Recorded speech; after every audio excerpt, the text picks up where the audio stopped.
ইন্নাল হামদুলিল্লাহ ওয়াস সালাতু ওয়াস সালামু আলা রাসূলিল্লাহ ওয়া আলা আলিহি ওয়া সাহবিহি আজমাইন। দেশ বিদেশ থেকে আমাকে যারা দেখছেন, আসসালামু আলাইকুম ওয়া রাহমাতুল্লাহি ওয়া বারাকাতুহু। আমাদের হাতে কিছু প্রশ্ন এসেছে। প্রশ্ন হলো, সাহারি না খেয়ে রোজা রাখলে হবে কি? উত্তর: সাহারি না খেয়ে রোজা রাখলে রোজা হবে, তবে মাকরুহ হবে। সাহারি খাবার রাসূল করিম সাল্লাল্লাহু আলাইহি ওয়াসাল্লাম সুন্নাত, কারণ সুন্নত সে বাদ দিয়েছে। আর কারো ঘরে যদি গরিব খাওয়ার কারণে কিছু না থাকে, সে একটু পানি হলো পান করবে। আর যদি গরিব নয়, পেটের মধ্যে ডিস্টার্ব রোগ আছে, তখন একটু একটু পানি হলো পান করলে সুন্নাত তাতে হবে। সুতরাং একেবারে না খেয়ে থাকা, শরীর দুর্বল হয়ে যায়। দুর্বল হওয়া আল্লাহ এটা আল্লাহ রসুলের সুন্নত নয়, বরং সুন্নত হলো সাহারি খাওয়া। এটা ভালো জিনিস। প্রশ্ন: কতক্ষণ পর্যন্ত মানুষ খেতে পারবে?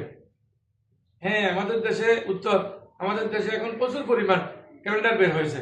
বিশেষ করে আমাদের চট্টগ্রামের জামিয়া দুদিয়া সুন্নিয়া কামিল ডিগ্রি মাদ্রাসার পক্ষ থেকে পবিত্র রমজানের তোহফা বা ক্যালেন্ডার বের হয়েছে।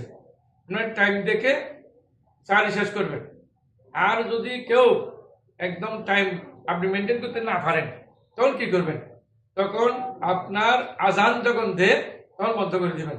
বিশেষ করে রমজান মাসে অনেক মসজিদে আজান দেয়, ইফতারের টাইমগুলো আজান দেয়, আবার ওদিকে সাহারির শেষ টাইমে আজান দেয়।